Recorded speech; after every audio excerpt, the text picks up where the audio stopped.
Assalamualaikum and good evening to everyone. I am from Group 29 who will be presenting about the Bright Sparklers factory disaster that occurred on 7 May 1991. The firecracker factory is believed to have caught fire and produced a giant explosion and can be heard as far as 7 kilometers away from the scene. A total of 26 victims were killed and 83 victims were reported injured in this incident. This explosion has destroyed as many as 200 homes around the factory area, as well as the windows of houses around the Sungai Buloh area until the town of Seri Manjalara and Selayang burst. Next, we are moving to the causes of this incident.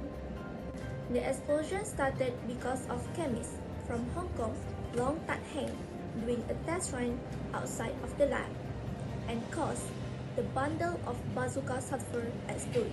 The explosion was reported occurred more than 20 times and total of 200 tons of sulfur were exploded, which is equal to 200,000 of kilograms. The set of the chain of explosion that ripped apart the factory and nearby building, including the factory and nearby Kampung Baru, Sungai Buloh. At 3:30 p.m., a minor explosion occurred. All of the workers getting out from the factory to save their life. 10 minutes after that, second explosion occurred. 1 hour later, at 4:40 p.m., third explosion occurred and the vibration can be felt as far as 4 kilometers from the scene.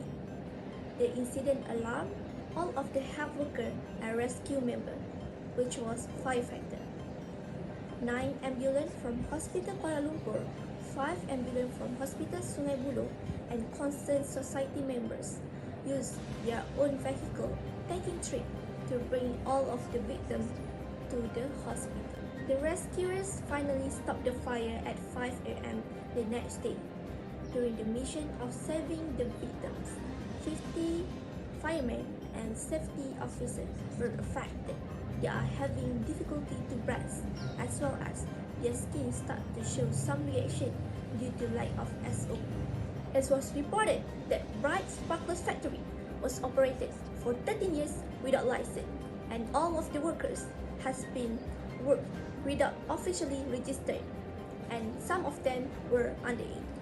The factory achieving their glory for 13 years without the government noticing, because the government officer taking bribe for blinding their eyes without thinking the catastrophe that might be happened. The next day, the weather has been triggered the worst situation, as it is predicted will be rain heavily. The reaction of water with the gas that has been produced during the explosion may produce harm gas that will trigger people's health. So here is the clip that we have prepared and being recorded during the incident occurred. The Bright Sparklers fireworks factory in Sungai Buloh, Selangor caught fire and caused a huge explosion. Gegaran letupan itu dirasakan sehingga berpuluh-puluh kilometer jauhnya dari tempat kejadian. Sehingga pukul 5.15 petang tadi, kebakaran masih berterusan. Kira-kira 150 pekerja kilang itu, Astra Fireworks Sembilan Berhad, dipercayai terperangkap dalam kilang yang hangus sama sekali ini. Hiroshima, Sungai Buloh. The force of the explosion and the effects of destruction produced following the shocking explosion were likened to the event of an atomic bomb dropped by an American plane on Japanese territory in the Second World War. So here is the location of the Bright Sparklers factory Sembilan Berhad. Of course, this incident has bring impact to all of the society and also the government. Preventive aspect after incident has been taken. First, fireworks factories in Malaysia enforced to close and prohibit the production of fireworks. Next, the preventive aspect has been taken was Hazmat Unit created on October 29, 1992, which was 1 year after the incident. Lastly, Occupational Safety and Health Act was approved in Parliament. Here is the pictures taken that shows the current situation after the incident occurred and the news from the newspaper. Condolence to all victims' family.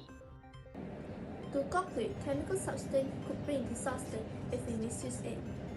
We should think every possible outcome of our action, whether it will bring disaster or good outcome in our life and all of people within us. As a chemist, we should practice good laboratory skill and hazard of chemical substance and apply in daily life. Lastly, be a good chemist that can make a world a better place to live in.